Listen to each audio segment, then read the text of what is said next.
بھی جنت کی سیر کرتا ہے مرنے کے بعد بھی عاشق نبی کا قبر کے اندر مزے میں ہے. سبحان اللہ. عاشق نبی کا قبر کے اندر مزے میں ہے. اللہم صلی علی سیدنا محمد وعلی آلہ وصحبہ افضل صلواتک وعدد معلوماتک وبارک وسلم. رونق اسٹیج معزز علماء اہل سنت، خطباء دین و ملت،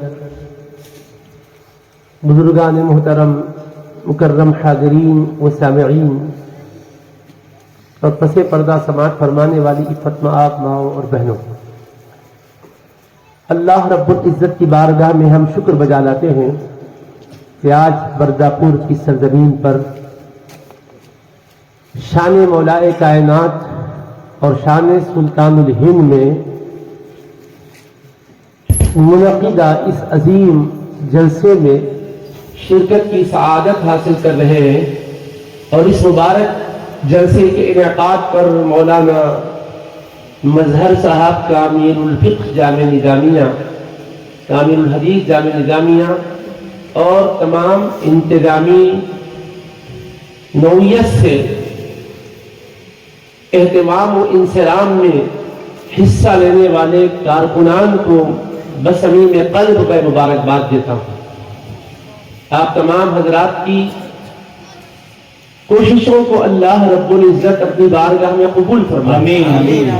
اور آپ کو جس عالم اور فاضل سے اللہ فیضیاب ہونے کا موقع دیا ہے، مزید اللہ ان کی علمی خدمات میں برکت عطا فرمائے. آمین. اور یہاں جتنے ائمہ، خطبہ، حفاظ، علماء، مشائخ ہیں، اللہ رب العزت ان تمام کے سائے عاطفت کو عوام میں اہل سنت کے سروں پر صحت و عافیت سے تاج سلامت یا جامع جامعہ کے جو اور فاضل گرامی کاملین بھی موجود ہیں، یہ سارے کے سارے علماء قوم و ملت کے لیے اللہ تبارک و تعالیٰ کے دین کی تعلیم کو عام کرنے کے سلسلے میں بہت بڑا سرمایہ ہے. اپنے علاقے میں جو علماء آپ کے دینی رہبری کا فریضہ انجام دے رہے ہیں، آپ ان کی قدر کیجئے. اللہ تبارک و تعالیٰ آپ تمام حضرات کو اہل سنت کے پاکیزہ عقیدوں پر قائم و دائم رکھے اور ہمیں عقید اہل سنت ہی کی ترویج و اشاعت کی سعادتوں سے آخری سانسوں تک بہرہ فرمائے. ہمارا جینا مرنا اللہ اس کے رسول کے لیے ہو. حبیب پاک علیہ الصلوۃ والسلام کی، آل پاک اور اصحاب اخیار کی غلامی میں عطا رکھے اور ان کی غلامی ہی میں ہمیں موت عطا فرمائے. عزیزان محترم، اس پاکیزہ جلسے میں آپ کو دو عظیم عنوانات سے متعلق سننا ہے. ایک تو سلطان الہند خواجہ خواجگان عطائے رسول حضرت سیدنا خواجہ معین الدین حسن چشتی غریب نواز قدس اللہ سرہ العزیز کے بارے میں، اور یہ شہزادے ہیں. شہزادے کے بارے میں بھی سننا ہے اور شہنشاہ کے بارے میں بھی سننا ہے. یہ شہزادے بھی شہنشاہ کے ہیں. وہ کون ہے؟ اسد اللہ الغالب، امام المشارق والمغارب، حلال المشکلات والنوائب، حضرت سیدنا علی بن ابی طالب کرم اللہ تعالی وجہہ الکریم، مولائے کائنات رضی اللہ تعالی. تو ہمیں شہنشاہ کا بھی ذکر سننا ہے، شہزادے کا بھی ذکر سننا ہے. اور بیک وقت دو ہستیوں کا تذکرہ ہمارے لیے ایمان کے کمال میں اضافے کا باعث بھی ہوگا. اللہ تبارک و تعالی اپنے فضل و کرم سے ہمیں اہل سنت و جماعت کے پاکیزہ زمرے میں شامل رکھا ہے. اس پر ہمیں اس کا شکر بجا لانا چاہیے. کس قدر وفادار جماعت ہے یہ کہ دین دینے والے سے بھی محبت کرتی ہے، دین لانے والے سے بھی محبت کرتی ہے، دین بتانے والے سے بھی محبت کرتی ہے، دین بچانے والے سے بھی محبت کرتی ہے. سبحان اللہ، سبحان اللہ. اور حقیقت یہ ہے کہ کامیاب وہی ہے جو اپنے محسن کا شکر گزار ہوتا ہے. جس نے بھی آپ پر احسان کیا، آپ اپنے محسن کا شکریہ ادا کریں گے تو آپ کو لوگ وفادار کہیں گے، اور محسن کو بھلا دیں گے تو لوگ کہیں گے بڑا بے وفا ہے۔ تو ہم بے وفا نہیں ہیں، ہم وفادار ہیں۔ اللہ نے ہمیں اسلام عطا کیا، اور وہ اسلام ہمیں کس کے ذریعے سے دیا؟ امام الانبیاء محمد رسول اللہ صلی اللہ علیہ وسلم کے ذریعے سے عطا کیا۔ جب تک سرور کائنات علیہ السلام جلوہ فرما نہیں ہوئے اس کائنات میں، اللہ کا کوئی پتہ نہیں تھا، کعبے کا کوئی پتہ نہیں تھا، اللہ کی ہدایت کا کوئی پتہ نہیں تھا۔ اللہ نے جب چاہا کہ کعبے کی عظمت لوگوں پر واضح ہو، اللہ کی معرفت کا سبق پڑھایا جائے، انسان کو انسانیت کا درس دیا جائے، تو اللہ پاک نے اپنے حبیب کو نبیوں کا سردار، رسولوں کا تاجدار بنا کر اس کائنات میں دلبگر فرمایا۔ حبیب پاک صلی اللہ علیہ وسلم تشریف لائے تو پتا چلا خدا کا قرآن کیا ہے اور خود خدائے رحمان کیا ہے۔ اللہ کو ہم نے کیسے جانا؟ کسی سے سن کر نہیں جانا، آقا کے صدقے میں جانا ہے، مصطفیٰ کے پہچان کروانے سے جانا ہے۔ تو لہذا ہم نبی پاک علیہ السلام کے وفادار ہیں کہ اس آقا علیہ السلام کا ذکر کرتے ہیں، کیونکہ انہوں نے ہمیں خدا کا پتہ بتایا، خدا کی بارگاہ کے آداب بتائے۔ ہماری پیشانیاں نہ جانے کس کس پتھر کے سامنے، کس کس مورتی کے سامنے جھکتی ہوگی، مگر ہمارے آقا تشریف لائے اور ارشاد فرمائے، اے لوگوں اپنے ہاتھ سے جس کو تم بناتے ہو وہ تمہارا معبود نہیں ہے، جس کے دست قدرت سے تمہیں بنایا ہے وہ تمہارا معبود ہے، جو کائنات کا خالق ہے، زمین و آسمان کا خالق ہے، چاند و سورج کا خالق ہے، بر و بحر کا خالق ہے، خشک و تر کا خالق ہے، شجر و حجر کا خالق ہے، الغرض ہر شے کا وہی خالق ہے، اس نے تمہیں بنایا ہے، تم اس کی عبادت کرو، اس کی بندگی کرو۔ یہ ہمارے آقا علیہ السلام نے ہمیں بتلایا، ہم اللہ کے دین کو پہچانے، اللہ کے دین کو جانے، اللہ کی پہچان ہمیں حاصل ہوئی، اور اس دین کو آگے کس نے بڑھایا؟ پہلے بیٹے مصطفیٰ نے آگے بڑھایا، اصحاب مصطفیٰ نے آگے بڑھایا صلی اللہ علیہ وسلم۔ آقا کے تشریف لے جانے کے بعد دنیا یہ چاہ رہی تھی کہ یہ دین کو ختم کر دیا جائے، حبیب پاک کی تیار کردہ جماعت دنیا کے چپے چپے میں، کونے کونے میں آقا کی تعلیم کو لے کر پہنچ گئی، آقا کے فیضان کو لے کر پہنچ گئی۔ صحابہ کرام نے بھی قربانیاں دی، اہل بیت اطہار نے بھی قربانیاں دی، اور انہیں قربانیوں کا تسلسل تھا کہ کرب و بلا کی سرزمین پر حیدر کرار، مولا کائنات کے شہزادے، جنتی جوانوں کے سردار امام حسین رضی اللہ تعالیٰ عنہ نے تنہا اپنی ذات کی ہی نہیں، اپنے خانوادے کے مقدس نفوس قدسیہ کی جانوں کی بھی قربانی دی، اور دین کو، اسلام کو بچایا، اور اسلام کے قانون کو بچایا، اپنا ایک ایک شہزادہ قربان کر کے دین اسلام کو قربان ہونے نہ دیا۔ اس لیے ہم دین بتانے والے کو بھی اپنا کرم نواز مانتے ہیں، دین بچانے والے کو بھی اپنا محسن مانتے ہیں، اور وہ دین بچاتے ہوئے آگے بڑھ رہا تھا۔ ہندوستان کی سرزمین ہر طرح ظلمتوں کی آماج گاہ بنی ہوئی تھی، اللہ کے حبیب کی رحمت کا دریا جوش میں آیا۔ مصطفیٰ علیہ السلام نے چاہا کہ یہاں پر بھی توحید و رسالت کا پیغام پھیلے، اپنے ایک شہزادے کو عطائے رسول بنا کر سلطان الہند کو ہندوستان کی سرزمین پر تبلیغ اسلام کے لیے روانہ فرمایا۔ وہ اللہ کے حبیب کی آل پاک میں ہے، مولا کائنات کی اولاد امجاد میں ہے۔ وہ تشریف لائے اور یہاں آ کر انہوں نے دین اسلام کو پھیلایا۔ ان کی مبارک کوششوں سے 90 لاکھ لوگ مشرف اسلام ہوئے، ہر طرف اسلام کا پھریرا لہرانے لگا۔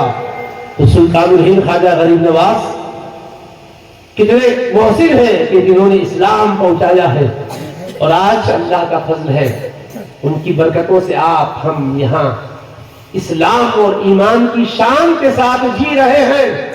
اس رات میں سردی کے موقع پر گھروں میں بستر گرم تھے، مگر آپ قربان کر کے کھلے آسمان کے نیچے بیٹھے ہیں۔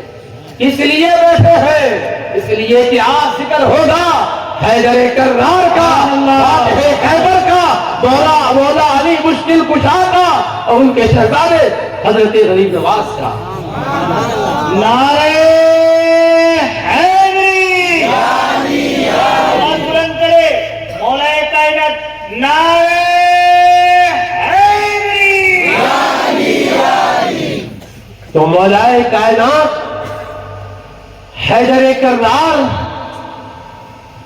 سیدنا علی مرتضی کرم اللہ تعالی وجہہ الکریم کی ذات گرامی وہ ذات گرامی ہے جنہوں نے کم سنی میں نبیوں کے سردار، حبیب کردگار، شافع روز شمار، کم غریبوں کے غم گسار صلی اللہ تعالی علیہ وآلہ وصحبہ وسلم کو جب دیکھا کہ اللہ کی عبادت کر رہے ہیں، اللہ کا کلمہ بلند کر رہے ہیں، تو بلا چھو ترا مصطفیٰ کے ساتھ ہو گئے اور حبیب پاک کا کلمہ بھی پڑھے، حبیب کی معیت میں نماز پڑھنے لگ گئے۔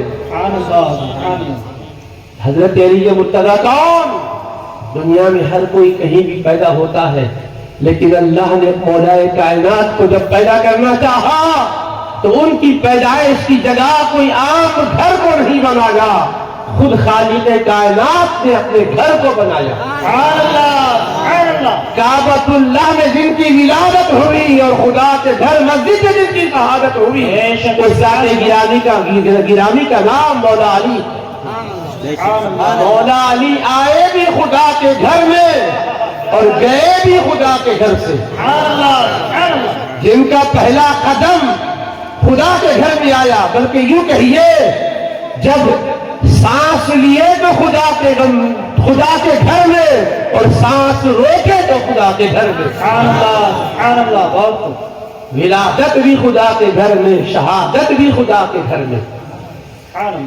اللہ رب العزت نے کیسی ان کو عظمت اور رفعت عطا کی ہے۔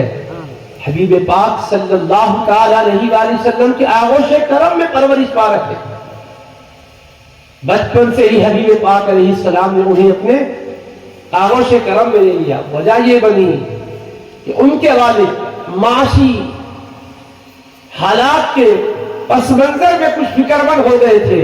مکہ مکرمہ میں قحط آیا تھا، مالی حالات لوگوں کے بڑے کمزور ہو گئے تھے۔ حبیب پاک صلی اللہ تعالی علیہ وآلہ وسلم نے اپنی ایک اور چچا حضرت عباس رضی اللہ تعالیٰ عنہ سے گفتگو کی، فرمایا چچا جان ہم اپنے خاندان کے افراد کے دکھ درد کو بانٹیں گے تو ان کا غم ہلکا ہوگا، ان کا معاشی بوجھ کم ہوگا۔ میرا مشورہ یہ ہے کہ فی الوقت حالات کی وجہ سے جیسا حضرت ابو طالب کے گھر میں کثیر بچے ہیں، ہم ان میں سے آپس میں کچھ کو لے لیں تاکہ ان کے اوپر معاشی بوجھ زیادہ نہ پڑے۔ انہوں نے کہا ٹھیک ہے، بات کی۔ حضرت نبی پاک علیہ السلام نے جب حضرت ابو طالب سے گفتگو فرمائی تو انہوں نے اجازت دے دی۔ حبیب پاک علیہ السلام نے حضرت علی کو چن لیا اور فرمایا ان کی پرورش میں کرتا ہوں، ان کا خرچہ میرے ذمہ ہے، ان کی دیکھ ریکھ میرے ذمہ ہے، ان کی تعلیم و تربیت میرے ذمہ ہے۔ یہ اس وقت کی بات ہے جب کہ قرآن ابھی نازل نہیں ہوا، حبیب پاک علیہ السلام کو اللہ نے تبلیغ اسلام کا حکم نہیں فرمایا۔ اسی وقت مصطفیٰ نے اپنے چچا کے پاس سے حضرت علی مرتضیٰ کو لے لیا اور حال یہ ہے مصطفیٰ کی گود میں حضرت علی مرتضیٰ پرورش پا رہے ہیں، مصطفیٰ میں پرورش پا رہے ہیں۔ جب بچہ بولنا چاہتا ہے تو پہلے جملے کوئی گھر کے بڑے سکھاتے ہیں، اور حضرت علی بولنے کے اوپر کو آئے تو بول سکھانے والے مصطفیٰ ہیں، سکھانے والے مصطفیٰ ہیں، انگلی پکڑ کر چلانے والے مصطفیٰ ہیں۔ اب ذرا میں یہاں مسلمانوں آپ کی توجہ اس بات کی طرف مبذول کرانا چاہتا ہوں، کون ہے مصطفیٰ؟ وہ حبیب وہ ہیں کہ جنہوں نے ایک مرتبہ اپنی انگلی سے اشارہ فرمایا تھا، اپنے بچپنے میں، چھونے میں، گہوارے میں آقا نے اپنی انگشت اقدس سے اشارہ فرمایا۔ بچپنے کی حسین اداؤں کے تحت مصطفیٰ نے انگلیاں گھمائی اور حال یہ ہے چاند ادھر جھک رہا تھا جدھر مصطفیٰ کی انگلی تھی. سبحان اللہ بے شک. چاند جھک جاتا جدھر انگلی اٹھا کے محل میں کیا ہی چلتا تھا اشاروں پر کھلونا نور کا. کیا ہی چلتا تھا اشاروں پر کھلونا نور کا. آپ سوچیے تو صحیح، وہ مصطفیٰ کا بچپنا ہے، ابھی نبوت کا اعلان نہیں ہوا ہے، ابھی قرآن نازل نہیں ہوا ہے. اس بچپنے میں آقا علیہ السلام گہوارے میں جھولے میں انگلیاں حرکت دے رہے ہیں تو چاند گردش کر رہا. انگلیوں کا پاور دیکھو، انگلیوں کا اثر دیکھو، انگلیوں کی طاقت دیکھو، انگلیوں کا فیضان دیکھو. کیا ہے معاملہ سوچئے گا. حبیب کا بچپنا ہے اور ادھر چاند ہے، انگلی سے جدھر اشارہ کر رہے ہیں چاند ادھر ہو رہا ہے، کبھی ادھر ہو رہا ہے، کبھی ادھر ہو رہا ہے. بعد میں حضرت عباس آقا سے عرض کرتے ہیں یا رسول اللہ میرے اسلام میں داخل ہونے کا سبب ایک واقعہ ہے. بچپن میں نے آپ کو دیکھا تھا، آپ جھولے میں جب انگلی کو حرکت دیتے تھے چاند اسی حرکت کے لحاظ سے گھوم جایا کرتا تھا. میرے دل میں بات آ گئی کہ ہمارے بھتیجے کوئی عام بھتیجوں جیسے نہیں ہے، بہت بڑی شان ہونے والی ہے. اس کے بعد میرے آقا نے فرمایا چچا جان سنیے، بات اصل میں یہ ہے کہ چاند سے میں کھیلتا تھا اور وہ مجھے میرا دل بہلایا کرتا تھا. اور یہی نہیں، جب وہ عرش کے نیچے سجدہ کرنے کو جھکتا تھا تو میں جھولے میں سے اس کے جھکنے اور گرنے کی آواز اور حرکت بھی سنا کرتا. دور و نزدیک کے سننے والے وہ کان لالے کرامت پہ لاکھوں سلام. ذرا غور کیجئے گا، یہ بچپن ہے مصطفیٰ کا. سننے کی طاقت یہ ہے کہ چاند کے جھکنے کی حرکت کو سن رہے ہیں، اور تاثیر یہ ہے کہ انگلی جدھر گھما رہے چاند ادھر ہو رہا ہے. اب اس کے بعد ذرا میں آپ سے آگے پوچھتا ہوں، یہ بچپن میں ہے اور جب اللہ کی حبیب نے نبوت کا اعلان فرمایا، دین کی تبلیغ کا الگ اعلان، آپ نے پرچار شروع کر دیا. دشمنوں نے، مخالفین نے پوچھا آپ کے نبی ہونے کی دلیل کیا ہے؟ کئی معجزات مصطفیٰ کے ظاہر ہوئے. میں سارے معجزات کا نہیں کہہ رہا ہوں. ایک مرتبہ 14ویں کا چاند پورے جوبن پر تھا اور حبیب پاک علیہ السلام نے اپنے انگشتے شہادت سے اشارہ فرمایا، چاند کا کلیجہ چھل گیا. جبل پہاڑ گواہ ہے، ایک حصہ ادھر ہو گیا، ایک حصہ ادھر ہو گیا. جن کے انگلی کا یہ اثر کہ بچپن میں اشارہ کرے تو چاند گھومتا رہے، اور بعد میں جب مطالبہ کیا جائے کوئی معجزہ اپنے نبی ہونے کے سچائی پر دکھائیے گا، آقا نے انگلی کا اشارہ فرمایا. اور چاند کی تابعداری کا عالم یہ ہے جیسا آقا نے اشارہ کیا چاند شق ہو گیا. قرآن گواہی دے رہا ہے اقتربت الساعۃ وانشق القمر، یہ قیامت قریب آ چکی ہے، اب کوئی اور نبی آنے والا نہیں ہے، یہ ختم نبوت کا تاجدار آ چکا ہے، اب انہی کا دور ہے، انہی کا زمانہ ہے، چاند شق ہو گیا ہے. اب ذرا سنیے میرے دوستو، انگلی کا آپ نے مقام دیکھا کہ نہیں؟ اس انگلی کے فیض کو سمجھا کہ نہیں؟ وہ حبیب بچپن میں مولا علی کو چلنا سکھا رہے تھے تو اپنی انگلی پکڑا کر چلنا سکھا رہے تھے.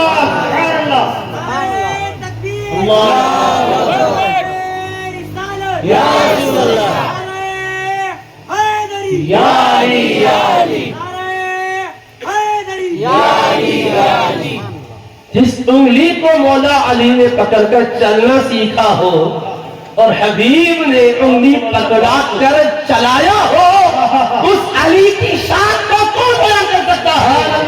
ان کے مقام کو کون بیان کر سکتا ہے؟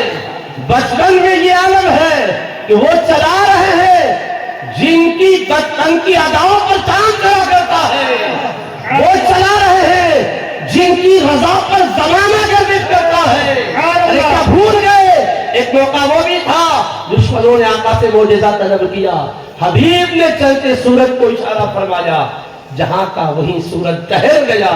کیا بھول گئے مولا علی نے اثر نہیں پڑی تھی اور سبوں نے اثر پڑ لی تھی، سورج ڈوب گیا.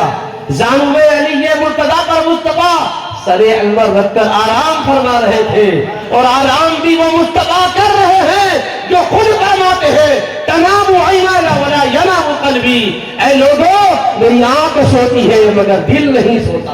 سبحان اللہ۔ آنکھ سوتی ہے دل بیدار رہتا ہے۔ تو کیسے مصطفیٰ کو نیند آئی ہوگی کہ علی مرتضیٰ میں اثر بھی نہیں پڑی اور حبیب ہے کہ ان کے گود میں سر انور رکھ کر لیٹے ہوئے ہیں۔ اور کیا حاجت تھی ان کے گود میں سر رکھ کر لیٹنے کی کہ ہر وقت ایسا حضور کا معمول تھا؟ جی نہیں، مگر حبیب بتانا چاہتے تھے۔ علی مرتضیٰ کو انگلی پکڑ کر میں نے چلنا سکھایا، یہ سورج ڈوب رہا ہے تو کوئی حرج کی بات نہیں ہے، آج یہ بھی تو شان دیکھنے کی ہے۔ علی کا میرے پاس بھی رتبہ دیکھو، رب کے پاس بھی رتبہ دیکھو، چاند و سورج کے پاس بھی درجہ دیکھو۔ حضرت علی مرتضیٰ نے نماز نہیں پڑھی تھی اور حضرت نبی پاک علیہ السلام ہے کہ استراحت فرما رہے ہیں، اور حبیب پاک کے بارے میں بھی آپ سن چکے، آنکھیں بند ہوتی ہیں مگر دل بیدار رہتا ہے۔ حبیب غافل نہیں ہوتے امت سے، کیسے غافل رہیں؟ اگر آقا کی توجہ امت سے ہٹ گئی امت پر عذاب ہی آئے گا، ہلاک ہی ہو جائے گی۔ امام ربانی مجدد الفسانی شیخ احمد فاروقی سرہندی قدس اللہ سرہ العزیز نے اس حدیث کی بڑی پیاری تشریح فرمائی، میری آنکھیں سوتی ہے اور میرا دل نہیں سوتا۔ فرماتے ہیں کہ نبی پاک امت کے راعی ہیں، امت کے نگہبان ہیں، اور جو امت کے نگہبان ہیں، امت جن کی رعیت ہے، اگر نگہبان امت سے بے خبر ہوگا تو کوئی بھی اچک لے سکتا ہے۔ جیسا بکریوں کا چرواہا اگر بکریوں کو چرانے میں غفلت برتے گا، بھیڑی آئے گا کسی نہ کسی بکری کو کھا جائے گا، متنبع رہنا ہوتا ہے۔ نگرانی کرنے والے کو اپنے ماتحتوں سے غفلت برتنی نہیں ہوتی ہے۔ مصطفیٰ کو تو رب نے پوری امت کا نگہبان بنایا ہے، اس لیے حبیب فرما رہے آنکھ بند ہے دل جاگ رہا ہے، اس لیے کہ امت پر کیا گزر رہی ہے اگر مجھ کو خبر نہ ہوگی تو امت کی مدد کون کرنے والا ہوگا؟ کیا نہیں جانتے وما ارسلناک الا رحمۃ للعالمین، سارے عالموں کے لیے مصطفیٰ کو رب نے رحمت کروایا ہے۔ خدا کی مہربانی تو ملے گی اسی وقت جب حبیب کہیں گے مولا رحم فرما، حبیب کی توجہ نہ ہوگی تو رحمت خدا برسے گی بھی نہیں۔ نعرہ تکبیر، نعرہ رسالت، نعرہ حیدری، خواجہ کا ہندوستان۔ اسی لیے حبیب پاک ہر حال میں امت کے احوال سے باخبر ہے۔ جب امت کے احوال سے باخبر ہے، بچپن میں جھولے میں ہے، چاند کے سجدہ ریز ہونے کی آواز کو سن رہے ہیں، تو کیا مصطفیٰ علی کے گود میں رہ کر علی کی نماز نہ پڑھنے کو نہ جانے ہوں گے؟ لیکن راز خداوندی تھا، مشیت الہی کے راز ظاہر ہونے والے تھے۔ حبیب بھی خاموش ہے، علی بھی خاموش ہے۔ حضرت علی کو نماز کتنی اہم ہے کیا نہیں معلوم؟ ارے ان کا ایک شہزادہ، کربلا کے شہیدوں کا سردار، جنتی جوانوں کا تاجدار، امام ہمام امام علی مقام نے عین معرکہ کرب و بلا میں سجدے میں سر رکھ کر اپنی جان کو خدا کے حوالے کیا۔ تو سجدے کی عظمت کا یہ عالم ہے، شہزادے کو پتا ہے تو ابا جان کو کیوں پتا نہیں ہے؟ لیکن علی مرتضیٰ بھی جانتے ہیں نماز بھی بڑی ہے اور مصطفیٰ کی ذات بھی بڑی ہے، اور حبیب پاک سے عشق کی ادا ہے یہ کہ ہم ہر حال میں مصطفیٰ کو آرام پہنچائیں گے، اس لیے کہ نماز ہمیں جبریل نے لا کر نہیں دی ہے، مصطفیٰ ہی نے۔ ایسا نہیں ہے کہ نماز اللہ کی طرف سے جبریل لا کر دیے ہے، علی یہ نماز ہے تم پڑھو۔ ہم نے نماز کو کب پڑھا؟ جب مصطفیٰ کو پڑھتے دیکھا کبھی پڑھا، اور ہم نے نماز نہیں پڑھی، کسی کام میں ہم گئے تھے، آج تک نماز ہو چکی تھی اور حبیب ہی نے فرمایا علی تھوڑا آرام کرنا چاہتا ہوں۔ میں نے سوچا کون سا بستر بچھاؤں، حبیب ارادہ فرما رہے ہیں، خود ہی بیٹھ گئے، کہا میرے آقا آپ آرام کریں، میں چادر بچھاتا ہوں، اور تکیہ تو یہاں نہیں ہے مصطفیٰ، میرے زانوں کو تکیہ بنا لیں۔ کیا نصیب ہے علی مرتضیٰ کا، ہم رحال پر قرآن رکھ کر پڑھتے ہیں۔ آج علی کا زانو رحال بن گیا اور مصطفیٰ کا سر انور اس پر ہے. قرآن رحال پہ رکھے تو رحال کی قدر بڑھ جاتی ہے. عام لکڑیوں جیسی اب نہیں سمجھا جائے گا, اس کا بھی احترام کیا جائے گا. اور وہ رحال میں قرآن رکھا گیا, زان میں حیدر کرار پر صاحب قرآن نے اپنے سر انور کو اور سر انور کو رکھا. وہ بھی کیا راستہ ہوگا. صحابہ کی منزل میں خیبر فتح ہونے کے بعد فاتح خیبر کو مصطفیٰ اور کیا دینا چاہ رہے تھے ہو گئے, وہ خدا ہی جانے, وہ مصطفیٰ ہی جانے, وہ مرتضیٰ ہی جانے, ہم اور آپ گدا کیا جانے. اللہ کے حبیب نے چاہا کہ نہیں, میں نے اپنا لعاب ذہن لگا کر علی کی آنکھوں میں طاقت اور پاور دیا ہے, سر انور رکھ کر بھی علی کے جسم و بازو میں طاقت. وہ آرام کرنے کے لیے نہیں لیتے تھے. کون کہتا ہے میرے آقا آرام فرمانے کو نہیں دیتے تھے. عصر کے بعد آرام نہیں کیا جاتا, عام وقت بھی سونے کا نہیں ہے. عصر پڑھا کر مصطفیٰ کیوں سو رہے تھے ہوں گے, سو دیے گا, آرام کا معمول بھی نہیں ہے. اور آپ کو ہم کو بھی یہ اجازت نہیں ہے عصر کے بعد سو جائیں, ذکر میں رہا کرو. اس لیے کہ عصر اور فجر کے جو اوقات ہوتے ہیں یہ خصوصی اللہ کے قرب کو پانے کے اوقات ہوتے ہیں. فرشتے آتے ہیں, فرشتوں کی ڈیوٹیاں بدلتی ہے. میرے آقا فرماتے ہیں یتعاقبون فیکم ملائکۃ باللیل وملائکۃ بالنہار. تمہیں نہیں پتا تم فجر و عصر میں کیا رہتے ہو, تم تو نماز پڑھ کے آ رہے ہو, امام نماز پڑھا کے جا رہا ہے, مگر نبیوں کے سردار کی نگاہیں دیکھ رہی ہے. آسمان سے فرشتے اترتے ہیں, فجر میں آتے ہیں اور عصر میں آتے ہیں. فجر سے عصر تک یہ رہتے ہیں, عصر سے فجر تک وہ رہتے ہیں. تو ڈیوٹیوں کی تبدیلی ہوتی ہے. ایسے موقع پر تو ذکر اذکار میں مصروف کہا جاتا ہے. لیکن آپ آرام فرمانا چاہ رہے تھے, سمجھے, آرام فرمانا چاہ رہے تھے یا کوئی فیضان منتقل کرنا چاہ رہے تھے. کیا بات کی سرزمین پر غور کرو. میرے آقا کو آرام فرمانے کے لیے لیٹنے کے لیے کیا ضرورت ہے. ارے ایک لمحے کے لیے حضور توجہ فرمائے تو راحت ہی راحت. پھر ابھی چاہ رہے تھے نہیں, کچھ انوار کا ایسا نزول ہو رہا ہے کہ اب خاموش آنکھیں بند کر لی جائے اور علی مرتضیٰ کو وہ انوار سے منور کیا. ایک وہ وقت بھی تھا جو غار ثور میں صدیق کو مصطفیٰ نے فیض عطا فرمایا. وہاں بھی زانو میں صدیق پر مصطفیٰ سر انور رکھ کر لیتے ہیں. سمجھے آپ, ادھر آقا کا وہ انداز تھا, ادھر آقا کا یہ انداز ہے.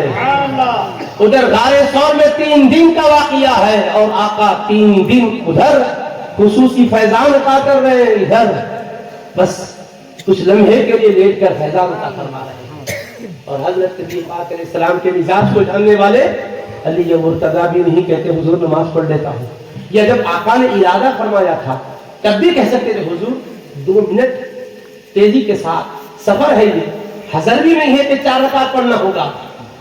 سفر میں کتنی رکعت پڑھتے ہیں, قصر پڑھتے ہیں 2 رکعت. تو کہتے ہیں مختصر فلق و ناس 2 چھوٹی سورتیں پڑھ لوں, کہہ سکتے تھے, مگر وہ بھی سمجھ رہے تھے آج کوئی اور ہی منظر دنیا دیکھتے ہیں. نہ حضرت علی مرتضیٰ بے خبر ہے, نہ ان کے آقا بے خبر ہے. انا مدینۃ العلم وعلی بابوہا, میں علم کا شہر ہوں, علی اس کا دروازہ ہے. اور جو دیجیے گا حضرت نبی پاک علیہ السلام استراحت فرمائے. حضرت علی مرتضیٰ جو ہی دیکھے کہ سورج ڈوبنے کا وقت آ گیا, سورج پر نظر پڑی, ادھر آسمان کے سورج کو دیکھ رہے ہیں اور ادھر نبوت کے سورج کو دیکھ رہے ہیں. آفتاب نبوت کو ادھر دیکھ رہے ہیں, آفتاب افق کو اس طرف دیکھ رہے ہیں. یہ سورج ہے کہ چمک رہا ہے, وہ سورج ہے کہ ڈوب رہا ہے. پھر اس کے بعد دل نے گواہی دی. وہ سورج کی چمکنے میں اور ڈوبنے میں ایک نظام قدرت ہے, اس کے تحت اس کا چمکنا اور ڈوبنا ہے. لیکن حضور کا مزاج مبارک استراحت کا معلوم ہوتا ہے, لہذا چپ رہا جائے. لیکن اچانک سورج جو ہی ڈوبا آنکھ میں آنسو آ گئے اور حضرت مصطفیٰ علیہ السلام نے آنکھیں کھولی. علی مرتضیٰ کی آنکھوں میں جب تک آنسو نہیں آئے تھے آقا نے آنکھیں بھی نہیں کھولی. سمجھے آپ, جب ان کی آنکھوں میں آنسو آئے مصطفیٰ نے آنکھیں کھولی اور میں کیوں علی کرب و اضطراب کی کیفیت کیوں ہے؟ آنکھیں کیوں اشکبار ہیں؟ کیوں آپ بے قرار ہیں؟ عرض کیا حضور بس کوئی بات نہیں ہے، نماز عصر میں نہیں پڑھا تھا، میرے آقا نے اسی لمحہ آفتاب کو دیکھا جو غروب ہو چکا تھا، اللہ کے حبیب کے مبارک ہاتھ اٹھے، ذرا انگلیوں کا اور ہاتھ کا اثر بتانا چاہتا ہوں، ہاتھ اٹھے اور زبان مبارک سے کچھ کلمات ادا ہوئے۔ اسماء بنت امیس فرماتی ہیں یہ منظر بدل گیا، ابھی تو ہم نے دیکھا سورج ڈوب گیا تھا، کیا دیکھتے ہیں کہ سورج پلٹ کر پھر آ گیا، چمک رہا ہے اور بالکل عصر کا مسنون وقت نظر آ رہا ہے۔ مصطفیٰ نے فرمایا علی اٹھو اور نماز پڑھ لو۔ تو علی یہ مرتضیٰ نے قضا نہیں ادا پڑھی ہے۔ مصطفیٰ علیہ السلام کے ساتھ وفاداری کا رشتہ اتنا مستحکم تھا کہ وہ ادا ہی پڑھایا، قضا پڑھنے نہیں دیا۔ علی یہ مرتضیٰ کو سمجھے آپ، نماز کیا ہے ان کو معلوم، بندگی کیا ہے ان کو معلوم، عشق و وابستگی کیا ہے ان کو معلوم، اور حبیب پاک سے وابستگی کیا ہے ان کو معلوم۔ انہوں نے اللہ کے حبیب سے وابستگی کس انداز سے رکھی، ذرا سوچ کیا۔ حبیب پاک نے ڈوبے ہوئے سورج کو پلٹا دیا، تو آقا کے انگلیوں کا، آقا کے مبارک ہاتھوں کا یہ اعجاز ہے اور یہ معجزہ ہے۔ اب حبیب جب بچپن میں انگلیاں پکڑا کر چلا رہے ہیں، ہاتھ پکڑ کر چلا رہے ہیں، گود میں لیے ہوئے ہیں، سورج کو ایک بار اشارہ کیا تو وہ پلٹ آیا ہے، اور حضرت علی کو بار بار حضور لے کے پلٹا رہے ہیں، گود میں لے رہے ہیں۔ تو کیا حضرت علی یہ مرتضیٰ کو پلائے ہوں گے کہ آقا کی ہوں گے؟ تو اندازہ کرو، یہی وجہ ہے۔ سنیے آپ، اللہ کے حبیب جب اعلان فرمائے، خاندان والوں کو جمع کر کے اللہ پاک کا حکم آیا وَأَنذِرْ عَشِيرَتَكَ الْأَقْرَبِينَ، میرے حبیب اپنے قریبی رشتہ داروں کو ڈرائیے، تو حضور پاک علیہ السلام نے دعوت کا اہتمام کیا، خاندان کے لوگوں کو جمع فرمایا اور خطاب کیا اور فرمایا لوگوں میں اللہ کا رسول ہوں، اللہ نے تمہاری ہدایت کے لیے مجھے بھیجا ہے۔ حضرت علی مرتضیٰ رضی اللہ تعالیٰ عنہ دیکھ رہے ہیں کہ خاندان کے لوگ کھانے سے فارغ ہو گئے اور آقا کی کوئی بات سننے کو تیار نہیں ہے، شور ہو رہا ہے۔ حضرت علی مرتضیٰ کھڑے ہو گئے، عرض کرنے لگے یا رسول اللہ، آپ نے جس دعوت کو پیش کیا ہے علی دل و جان سے اس دعوت کو قبول کرتا ہے۔ یا رسول اللہ میں تیار ہوں اس دعوت کو قبول کر کے آپ کا ساتھ دینے کے لیے تیار ہوں۔ عمر مبارک کیا ہے؟ 8 سال، 10 سال، 9 سال، مختلف روایات کے باوجود، لیکن یہ طے ہے کہ سن بلوغ کو علی مرتضیٰ نہیں پہنچے تھے، ابھی بالغ نہیں ہوئے تھے، مگر عشق بالغ تھا، فکر بالغ تھی۔ ماں بالغ جو نہیں ہوتا بھلے برے کی تمیز اس کو نہیں ہوتی، مگر مصطفیٰ نے جس کو پڑھایا ہو، جس کو پلایا ہو، جس کو کھلایا ہو، ان کے بلوغ کا، ان کے کمال کا عالم کیا ہے۔ وہ جب حضور پاک سے سنتے ہیں کہ آقا دعوت دے رہے ہیں، تو حضور میں تیار ہوں، کھڑے ہو کر کہہ رہے ہیں کہ میں آپ کی دعوت کو قبول کر چکا ہوں۔ خاندان کے لوگ دیکھ کے ہنس رہے ہیں، یہ بچہ، اس کی عمر دیکھو، اور یہ ہے کہ ان کی دعوت کو قبول کر کے ان کا ساتھ دینے والا ہے، یہ کیا ساتھ دے گا، یہ دین کیا آگے بڑھے گا۔ علی مرتضیٰ نے بھی کیوں دیکھا، نگاہیں سب پر ڈالی، کوئی حیرت سے دیکھ رہا ہے، کوئی تمسخر سے دیکھ رہا ہے، کوئی تعجب سے دیکھ رہا ہے۔ او بچے تم کیا ساتھ دے سکتے ہو؟ حبیب نے بھی اس منظر کو دیکھا، نبوت کی نگاہیں اٹھیں، چہرے مرتضیٰ پر پڑی، اور حبیب کو جب علی مرتضیٰ نے دیکھا کہ مصطفیٰ دیکھ رہے ہیں تو خود بھی مصطفیٰ کا چہرے پر دیکھتے رہے۔ اب لوگ یہ منظر دیکھ رہے ہیں کہ ادھر نبی علی کو دیکھ رہے ہیں، علی نبی کو دیکھ رہے ہیں، اور قدرت بھی دیکھ رہی ہے کہ علی و نبی ایک دوسرے کو دیکھ رہے ہیں، اور زبان سے کچھ تو نہیں کہا گیا، مگر آقا نے نگاہیں ڈالی اور پوچھا اے علی تم نے میرے دین کو قبول کرنے کا اقرار کیا ہے، اس کی قیمت چکانا ہوگا، سمجھے ہو ساتھ دینے کا مطلب کیا ہے؟ علی مرتضیٰ کا دیکھنے کا انداز بول رہا ہے یا رسول اللہ، جب میں نے آپ کا دامن تھام لیا ہے تو دنیا کی کوئی طاقت نہیں چھڑا سکے گی، ہر وقت ساتھ دوں گا۔ میرے مصطفیٰ آنکھیں علی مرتضیٰ کے چہرے پر جمائے اور پوچھ رہے ہیں علی ایک وقت وہ بھی آئے گا حکم الہی سے مجھے مکہ چھوڑنا پڑے گا اور میرے بستر اور میرے گھر کا دشمن تلواریں ہاتھوں میں لیے ہوئے محاصرہ کر لیں گے اور تم کو میں اپنے بستر نبوت پر سونے کا حکم دوں گا، میری چادر یمنی کہیں اوڑھ کر سونا ہوگا، اور دشمن ممکن ہے وار کرے اور تم کو شہید کر دے، کیا ایسی نازک گھڑیوں میں بھی تم ساتھ دینے کو تیار ہو؟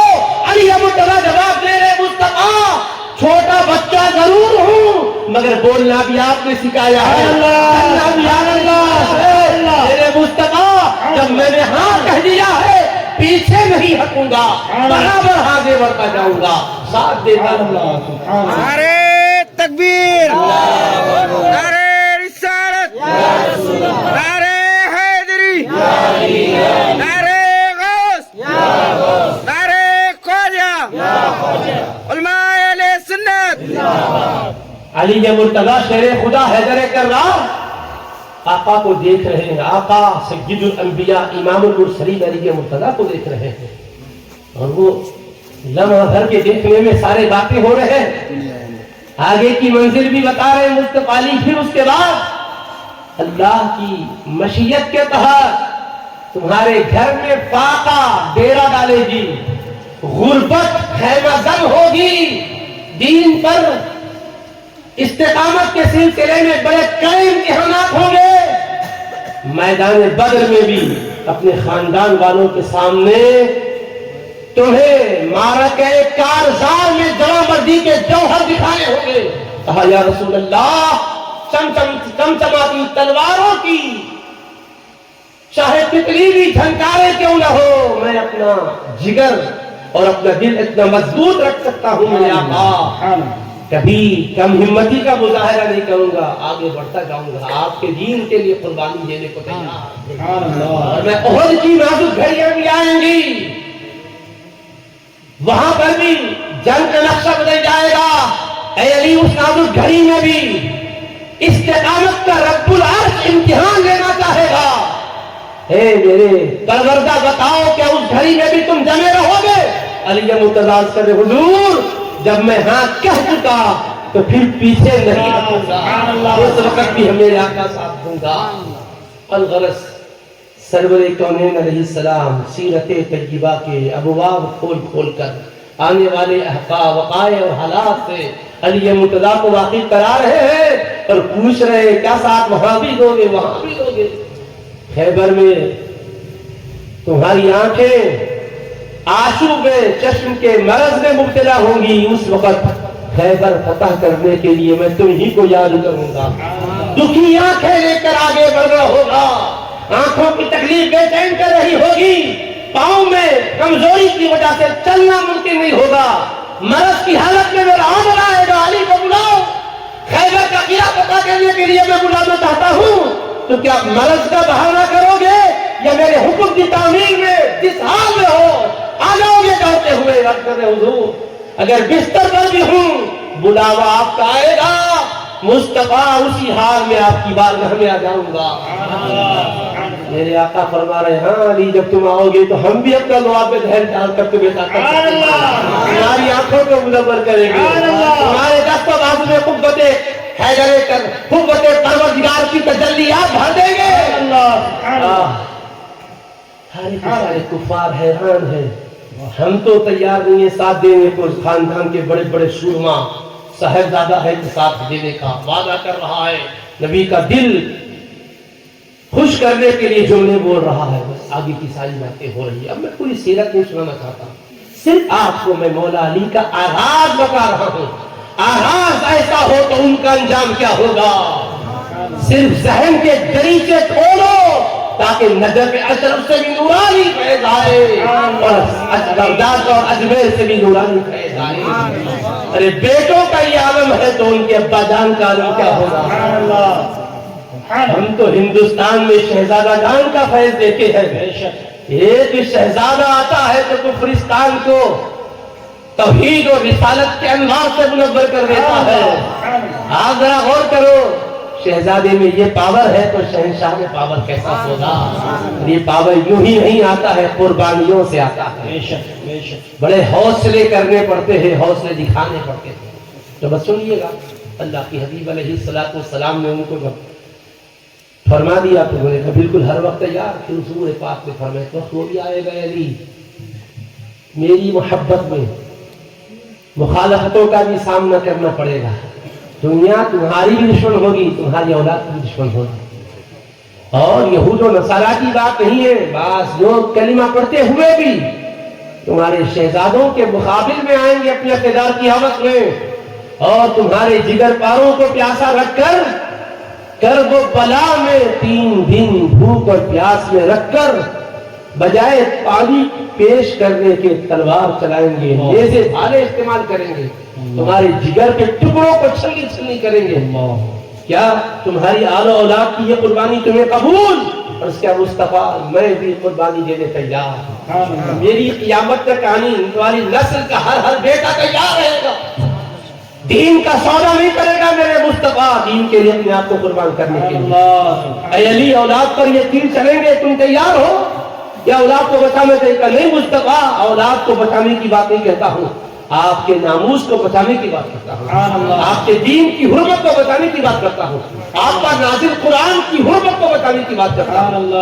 قرآن کو بچانے کے لیے مصطفیٰ میرا گھرانہ قربان ہوتا ہے. علی محبت اپنی اولاد سے ضرور کرتا ہے, مگر دین کی عظمت کی بات آئے تو اولاد کو پیش کرتا ہے. اگر کٹنا ہے 2 کٹ میں سے کوئی ایک کٹے گا, دوسرا بچے گا, تو میں یہ نہیں چاہتا قرآن کٹے میری اولاد بچے, اولاد کٹے قرآن بچے, اولاد کٹے دین بچے, اولاد کٹے مصطفیٰ کا ناموس بچے. مولا تیرے دین کی سربلندی کے لیے میری اولاد قربان. یہ ہے علی مرتضیٰ کا عہد و پیمان جو بوقت اظہار اسلام مصطفیٰ سے کیا تھا, اور عہد و پیمان کیا, نبھایا بھی. ہاں, عہد و پیمان کے بعد نبھایا بھی. کڑی گھڑیوں میں سخت حالات میں مقابلے کے موقع. تاریخ گواہ ہے, شیر خدا نے کبھی بھی کہیں بھی کم ہمتی کا مظاہرہ نہیں فرمایا, ہر جگہ شمع مردی کے جوہر دکھائے. اب آؤ اس حیدر کرار کو جن کو مصطفیٰ نے چلنا سکھایا ہو, اس کی مجال کو ان کو گرا سکے, جن کو بولنا سکھایا ہو ان کے بول میں کہاں لغزش آ سکے. اسی لیے مصطفیٰ علیہ السلام نے امت کو سمجھایا, علی مع القرآن والقرآن مع علی. قرآن علی کے ساتھ ہے اور علی قرآن کے ساتھ. اب اولاد علی میں یہ جو آپ نے جذبہ دیکھا کربلا میں, امام حسین کا سر انور تن اقدس سے کٹ گیا, مگر جب اس کو ظالم یزیدی نیزے پر لے کر جا رہے تھے, امام کا سر انور تن سے جدا بھی ہے, قرآن پڑھتا جا رہا. تو کیا بتایا آپ نے؟ آپ نے فرمایا ارے ہم تو اپنے نانا جان کے دین کی سچائی پر دلیل دے رہے ہیں. ہمارے نانا جان نے فرمایا لوگوں میں دنیا سے تشریف لے جا رہا ہوں اور 2 چیزیں تمہیں دیے جا رہا ہوں, ایک اللہ کی کتاب, دوسرے میری عطرت اہل بیت اطہار. جب تک ان دونوں کو تھامے رہو گے گمراہ کبھی نہیں ہوں گے. اور قرآن اور اہل بیت ساتھ ساتھ رہیں گے, نہ قرآن اہل بیت سے جدا ہوگا نہ اہل بیت قرآن سے جدا ہوگا. حتیٰ کہ قیامت قائم ہوگی قرآن بھی میرے پاس آئے گا تو اہل بیت کے ساتھ آئیں گے, اہل بیت بھی آئیں گے تو قرآن کے ساتھ آئیں گے. قرآن اہل بیت جدا نہیں ہوں گے. امام نے بتایا سر تن سے جدا ہو گیا مگر قرآن سے رشتہ جدا نہیں ہوا, ہم قرآن پڑھتے ہوئے آ رہے ہیں. سمجھے آپ؟ تو علی مرتضیٰ کرم اللہ وجہ کریم کو چلا کر مصطفیٰ نے سمجھا کر سکھا کر بتا کر دنیا کا واضح کر دیا کہ حیدر کرار کی صداقت و حقانیت یہ ہے کہ یہ قرآن کے ساتھ اور قرآن ان کے ساتھ. اور میرے آقا نے فرمایا سنیے, محبت کی بات آئی تو سب کو معلوم محبت مصطفیٰ جان ایمان ہے, اصل اسلام ہے, جان ہے دین کی اور قرآن و سنت کے پیغام کی. پیارے آقا کی محبت جان ہے عشق مصطفیٰ, روز فضو کرے خدا, جس کو ہو درد کا مزہ نازے دوا اٹھائے کیوں.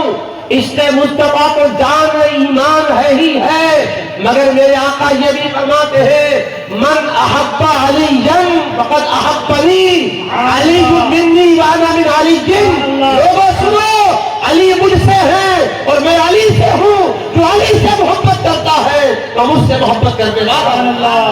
نعرے تکبیر, نعرے رسالت, نعرے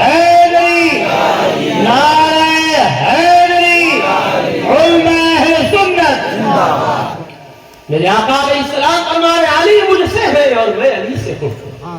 نہ علی قرآن سے جدا ہے نہ صاحب قرآن سے جدا ہے.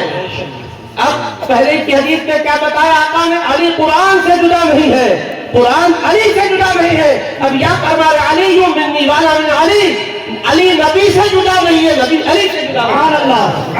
نہ علی قرآن سے جدا ہے نہ صاحب قرآن سے جدا ہے. اب مجھے کہنے دو, علی قرآن کے ساتھ ہے, قرآن علی کے ساتھ ہے, علی صاحب قرآن کے ساتھ ہے, صاحب قرآن علی کے مرتضیٰ کے ساتھ ہے رضی اللہ عنہ. علی منی وانا من علی, علی مجھ سے ہے اور میں علی سے. اب سنو, وہ علی مرتضیٰ کو تو ایسا قرب دیا, مگر میرے آقا نے بتایا علی ہی نہیں, فاطمہ بضعۃ منی, ارے علی کے گھر میں جنتی خواتین کی جو سردار و مالکہ ہیں وہ میری بیٹی, وہ میرا پارہ جگر ہے. جو ان کو راضی کر لیا مجھ کو راضی کر لیا, جو ان کو ناراض کر دیا وہ مجھ کو ناراض کر دیا.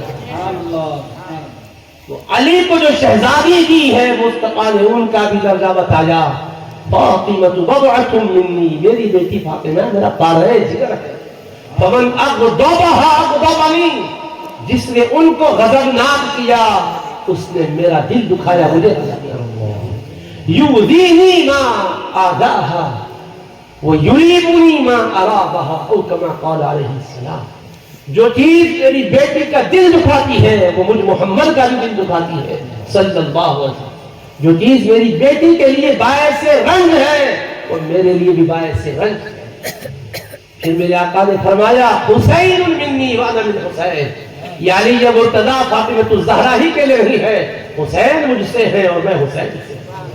قربت و تعلق دیکھیے, احب اللہ من احب حسین, اللہ اس سے محبت کرے جو امام حسین سے محبت کرتا ہے. میرے آقا علیہ السلام فرمایا ہے من احب الحسن والحسین واباہما وامہما کان معی فی درجتی یوم القیامہ. اے لوگوں سنو, جو حسنین سے محبت کرے گا اور ان کے والد و امی جان سے محبت کرے گا کل جنت میں وہ میرے ساتھ ہوگا, محشر میں وہ میرے زمرے میں میرے لطف و کرم کے سائے میں ہوگا جو ان سے محبت کرے گا. آج یہ محبت ہی میں تو آپ بیٹھے ہیں, یہ محبت ہی میں تو مولانا نے اور ان کے ساتھیوں نے یہ بزم سجائی ہے, یہ محبت ہی میں تو یہ علماء سب آئے ہیں, دانشور آئے ہیں, یہ مائیں بیٹھی ہے, بہنیں بیٹھی ہیں. کیوں؟ ایک محبت کے دل میں مصطفیٰ کے گھرانے سے, اور محبت کیوں ہے؟ وہ گھرانہ مصطفیٰ, اللہ اللہ نبی کا گھرانہ, یہ گھرانہ وراء الورا ہے. اس میں حسنین ہے, مصطفیٰ ہے, اس میں حسنین ہے, فاطمہ ہے. اس گھرانے میں مشکل کشا ہے. کیا آپ غور کریے کیا مقام ہے, کیسا پاکیزہ گھرانہ ہے روئے زمین پر, جن کے بس واسطے اور وسیلے لے لیے جائیں تو بلائیں ٹل جائیں. وہ مقدس اور متبرک گھرانہ, وہ تو شان والے ہیں. میں ایک واقعہ سنتا ہوں, سنیے. ایک سیدانی تھی, ان کے خاوند کا انتقال ہو گیا اور حالات کی وجہ سے غربت اور مسکینی آ گئی, معاشی بحران کا شکار ہو گئی. وہ وہاں سے دوسرے مقام پر گئی, یہ سمجھ کر کے مسلمان متمول اہل ثروت مختلف قسم کے غریبوں کے لیے تعاون کرتے ہیں, تو مصطفیٰ کے گھرانے والوں کے لیے بھی کوئی مشکل حالت میں تعاون کریں گے, یہ سمجھ کر ہو گئی. وہاں جانے کے بعد معلوم کی یہ سب سے زیادہ سخی اور اللہ کے لیے خرچ کرنے والے کون ہیں, تو کہا ایک امیر صاحب ہے ان کے پاس جائیے. اب وہ امیر کو پتہ بتایا گیا, بھائی مسجد میں وہ اپنے بچوں کو ایک مقام پر کھڑا کی اور معلوم کی, تو اس نے کہا آپ سیدہ ہیں اور آپ کے بچے سید زادے ہیں, تو اپنے سید ہونے کا پروف اور ثبوت دیجیے. تو وہ کہنے لگی میں چونکہ یہ شہر کی رہنے والی نہیں ہوں, سفر کر کے آئی ہوں, کہاں سے میں اپنا ثبوت پیش کر سکوں. اس کے بعد آگے بڑھی, ایک مجوسی تھا, اس کو کسی نے بتایا کہ مسلمانوں کے پیغمبر کی فیملی کے کچھ بچے اور ایک خاتون دوسرے شہر سے اس شہر میں آئی ہیں اور وہ امیر کے پاس اپنا معاملہ رکھی تو ان کے امیر نے ان کے ساتھ شفقت نہیں کی ہے. اس نے کہا ٹھیک ہے. اپنے گھر میں خاتون جو تھی اس کو کہا کہ تم اچھے کپڑے پہنو اور جاؤ, وہ جو صاحب آئی ہوئی ہے ان کے ساتھ ان کے بچے ہیں ان کو لے کر اپنے گھر جاؤ, آج وہ ہمارے مہمان ہیں. تو ٹھیک ہے. اطلاع ملی تو اس کی بیوی تیار ہوئی اور آ کر ان کو کہنے لگی ساتھ چلیے. لے گئی اور جانے کے بعد اہتمام اور احترام ایسا کیا کہ پوچھیے مت. اچھے کپڑے ان کی خدمت میں پیش کیے. سفر سے آئے تھکے ہوئے ہیں, آپ اپنا مکمل طور پر اہتمام کیجیے. یہ غسل کے لیے پانی ہے, یہ ساری سہولتیں ہیں, لباس تبدیل کیجیے. جب تک کھانا تیار کر دیا گیا ان کا اکرام کر کے اس نے ان کو سکون سے اپنے گھر میں رہائش فراہم کر دی. اس کے بعد وہ سو گیا. قسمت اس کی جاگ گئی اور ادھر امیر بھی سو گیا. اس پر بھی ایک منظر خواب میں ظاہر ہوا, اس پر بھی ایک منظر خواب میں ظاہر ہوا. صبح وہ اٹھا, اٹھ کر سیدھا معلوم کیا وہ مسلمان کہ بھئی یہ سیدہ کچھ بچوں کو لے کر آئی ہوئی تھی, وہ کہاں ہیں؟ رات میں تو آ کر وہ کہی تھی ہم ان کی خدمت نہیں کر سکے, اب ہم خدمت کرنا چاہتے ہیں. لوگوں نے کہا کہ دیکھو وہ وہاں سے نکل کر فلاں جگہ گئی, ایسا لگتا کہ وہ مجوسی کے گھر میں قیام کیے ہوئے ہیں. تو کہا ٹھیک ہے, جا کر دستک دیا. مجوسی باہر آیا, کہنے لگا بھائی دیکھو میں مسلمان ہوں. کہاں میں جانتا ہوں, میں سنا کہ آپ کے گھر میں ہمارے پیغمبر کی خاندان کی کچھ بچے اور خاتون آئی ہیں. کہاں آئی ہیں؟ کہا ہم پیغمبر کے امتی ہے, ہمارے لیے ان کی ضیافت کرنا ہمارا فریضہ ہے, آپ ان کو ہمارے حوالے کر دو. اس نے کہا نہیں نہیں میں تم کو نہیں دوں گا. اس نے کہا میں تمہیں 10,000 دیتا ہوں, 10,000 لے لو اور وہ مجھے دے دو. کہا 1,00,000 بھی دو گے میں ان شہزادیوں کو تمہارے حوالے نہیں کروں گا. اس نے کہا ارے وہ ہمارے نبی کے گھرانے کی ہے, میں امتی ہوں. تو اس نے کہا خواب تو نے ہی نہیں دیکھا ہے, جو تو نے خواب دیکھا ہے وہ میں نے کہا کیا بات ہے؟ یہ مسلمان کہہ رہا ہے کہ میں نے خواب دیکھا کہ رات میں کیا دیکھتا ہوں کہ محشر کا میدان ڈپا ہے اور میں حیران پریشان ہوں, دیکھتا ہوں کہ کہیں بھی میری مدد نہیں ہو رہی ہے. حیرانی اور پریشانی کیا میں نے دیکھا تو آگے بڑھ رہا ہوں.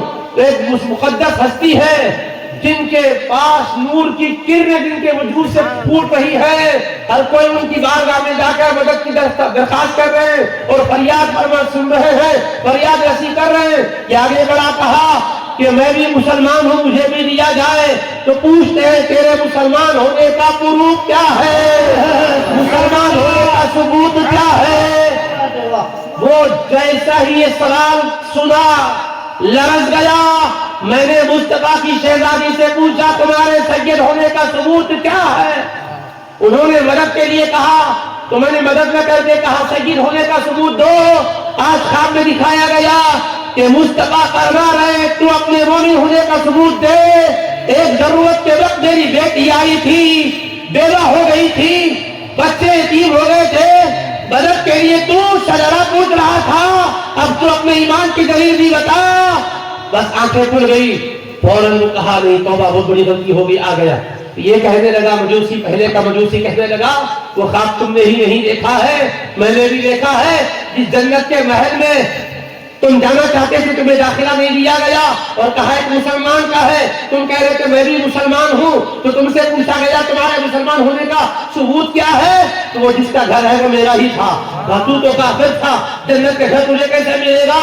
کافر کل تھا جب سیدہ میرے گھر میں آئی, مصطفیٰ کا گھرانہ میرے گھر میں آیا, رحمتیں بھی ساتھ آ گئی. تم سمجھ رہے ہو غریب آئے ہیں, ارے مصطفیٰ کے گھرانے والے غریب نہیں ہے, غریب نواز ہوتے ہیں. تکبیر, نعرہ رسالت, نعرہ حیدری, نعرہ حیدری, علماء اہل سنت. تو یہ جو مصطفیٰ کا گھرانہ ہمارے گھر میں آیا, ادھر سے مصطفیٰ کا گھرانہ ہمارے گھر میں آیا, آسمان سے رحمت کا خزانہ ہمارے گھر میں آیا. نبیوں کے سردار حبیب کردگار خواب میں تشریف لائے اور فرمایا تو نے میری بیٹی کی خدمت کی ہے, میرے بچوں کو تو نے شفقت اور مہربانی کا برتاؤ کیا ہے، میں تجھے بے ایمان دیکھنا نہیں چاہتا ہوں، کلمہ پڑھ کے مسلمان ہو جا۔ سبحان اللہ۔ میں نے کلمہ پڑھا، مسلمان ہو گیا، اور وہ جنت میں جو تمہیں محل دکھایا گیا وہ میرا ہی تھا۔ ارے وہ مصطفیٰ کا گھرانہ ہے، اللہ اللہ نبی کا گھرانہ، یہ گھرانہ براء البراء ہے، اس میں حسنین ہے، فاطمہ ہے، اس گھرانے میں مشکل کشا ہے۔ سبحان اللہ۔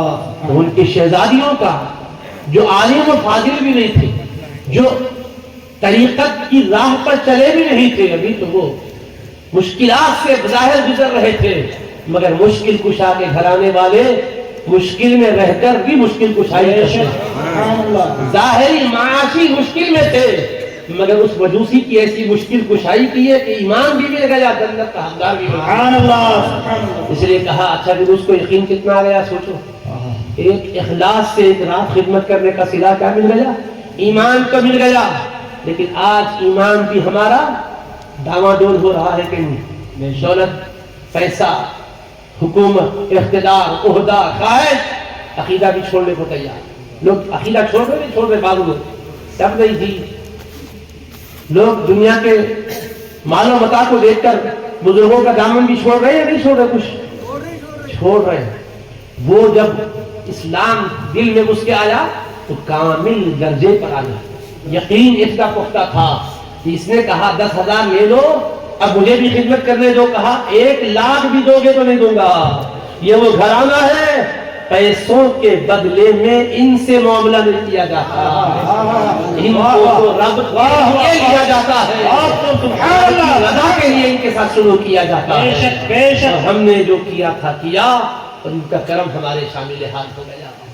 عزیزان محترم، اسی لیے میرے پیارے آقا فرماتے ہیں 4 ایسے لوگ ہیں بروز محشر میں خود ان کی شفاعت فرماؤں گا، جو دل و جان سے اہل بیت کی محبت کرنے والے، جو دل و جان سے ان کا اکرام و تکریم کرنے والے، جو ان کی ضرورتوں میں مدد کرنے والے، جو امور میں ان کے لیے جد و جہد کرنے والے، یہ وہ ہے میرے آقا فرماتے ہیں تم سیدوں کا کیا خیال کر سکتے ہو، سیدوں کے سردار، نبیوں کے تاجدار، بروز محشر تمہیں نوازنے والے۔ میرے آقا علیہ السلام نے ان کی عزت و تکریم کرنے والوں سے خصوصی شفاعت کا وعدہ فرمایا۔ اب کیا بیان کریں ان کی شان، کیا بیان کریں گے ان کے مقام کے بارے میں؟ یہی کہنا پڑے گا جو کچھ بیان ہوا وہ آغاز بات تھا۔ شہنشاہ کے ایک شہزادے دیار ہند میں آئے اسی ایمان اور عرفان کی شمع کو جلانے کے لیے، اسی محبت و عشق کی شمع کو جلانے کے لیے آئے، اور یہاں آئے۔ اب ذرا سوچو ذرا یہاں کے کیسے حالات تھے، مخالفتوں کا ماحول تھا۔ حضرت پہلے دلی میں تشریف لائے، اور حضرت آئے تو ساتھ میں کوئی طاقت، ظاہری حکومت، اقتدار، فوج، لشکر، فورسز لے کر نہیں آئے۔ چند درویشوں کی جماعت ہے، ہاتھ میں مصلی اور قرآن ہے، تسبیح ہے، مسواک ہے، بس آ گئے اللہ کے دین کو پہنچانے کے لیے مصطفیٰ علیہ السلام کے اشارے پر۔ اور جب پہنچ گئے تو ان کے مبارک وجود کو جب لوگوں نے یہاں محسوس کیا کہ قدم جہاں رکھ رہے ہیں برکت اور رحمت ان کے ساتھ پھیل رہی ہے، تو جو لوگ متلاشی حق تھے لیکن حق کا راستہ دکھانے والا کوئی نہیں تھا، روحیں نہ جانے کب سے ترس رہی تھی ہوگی، کان کب سے ترس رہے تھے ہوں گے، کوئی تو لا الہ الا اللہ کہنے والا ہو، کوئی تو محمد رسول اللہ کہنے والا ہو۔ جیسا دیکھا لا الہ الا اللہ محمد رسول اللہ کے کلمہ پڑھنے والے آ گئے تو لوگوں نے ان کی سریلی آواز کو سنا تو ان کی روحیں تڑپ گئی۔ ہم جس وقت ابھی دنیا میں نہیں آئے تھے، عالم ارواح میں تھے، اور ہمارے رب نے ہم سے پوچھا تھا، آدم کی پشت سے قیامت تک پیدا ہونے والی اولاد کو نکالا تھا چیونٹیوں کی شکل میں، اور رب نے پوچھا تھا الستو بربکم، کیا میں تمہارا رب نہیں ہوں؟ قالوا بلا، سبوں نے کہا کیوں نہیں، تو ہمارا رب ہے۔ سب سے پہلے آپ کے اور ہمارے آقا سرکار دو عالم علیہ السلام کی روح نے جواب دیا، باقی ساری روحوں نے جواب دیا۔ اب یہ جو آواز اس عالم نے سنی تھی، یہاں آنے کے بعد کفر کی آواز سن رہے ہیں، شرک کی آواز سن رہے ہیں، حق کی آواز نہیں پہنچ رہی ہے۔ یکایک ایسے ماحول میں دیکھا کچھ درویش آئے اور اجنبی لگ رہے ہیں، جب قریب آ کر دیکھا لا الہ الا اللہ محمد رسول اللہ، اللہ اکبر اللہ اکبر، لا الہ الا اللہ محمد رسول اللہ کی آواز آ رہی ہے تو روحیں پہلے سے منتظر تھیں، مگر مادیت نے ان کی روحوں کے اوپر ایسا اثر کیا تھا کہ کفر و شرک میں مبتلا ہو گئے تھے. جب حق کی آواز پہنچانے والے آئے تو ان کے قلبوں میں گر گئے. کہا